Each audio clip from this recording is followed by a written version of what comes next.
നമ്മുടെ ഈ ഭൂമിയിൽ പലതരം ജീവജാലങ്ങളുണ്ടെങ്കിലും എല്ലാത്തിനെയും നമുക്ക് എല്ലായിടത്തും ഒരുപോലെ കാണാൻ കഴിയുകയില്ല എന്ന് നിങ്ങൾ ശ്രദ്ധിച്ചിട്ടുണ്ട്. ഉദാഹരണത്തിന് കങ്കാരു, ഒട്ടകപ്പക്ഷി, പെൻഗ്വിൻ. ഞാൻ ചില പേരുകൾ മാത്രം പറഞ്ഞു വന്നേ ഉള്ളൂ. ഇനിയും ധാരാളം ജീവികളെ നിങ്ങൾക്ക് ഭൂമിയുടെ ചില പ്രത്യേക ഭാഗങ്ങളിൽ മാത്രമായിട്ട് കാണാൻ പറ്റും. ബയോ ജിയോഗ്രഫിക് റെലംസ് അല്ലെങ്കിൽ ജൈവ ഭൂമിശാസ്ത്ര മേഖല എന്നാണ് ഇതിനെ പറയുക.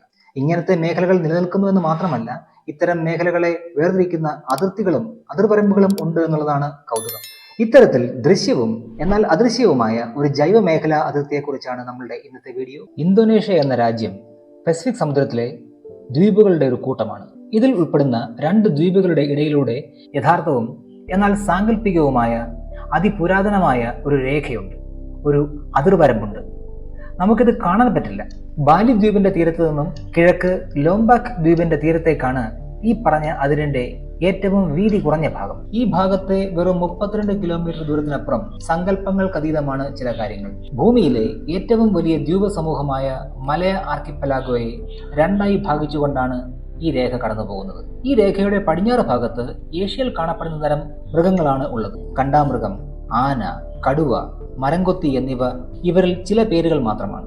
എന്നാൽ ഈ രേഖ മുറിച്ചു കടന്ന് അപ്പുറമെത്തിയാൽ കാര്യങ്ങൾ പൊടുന്നനെ മാറും.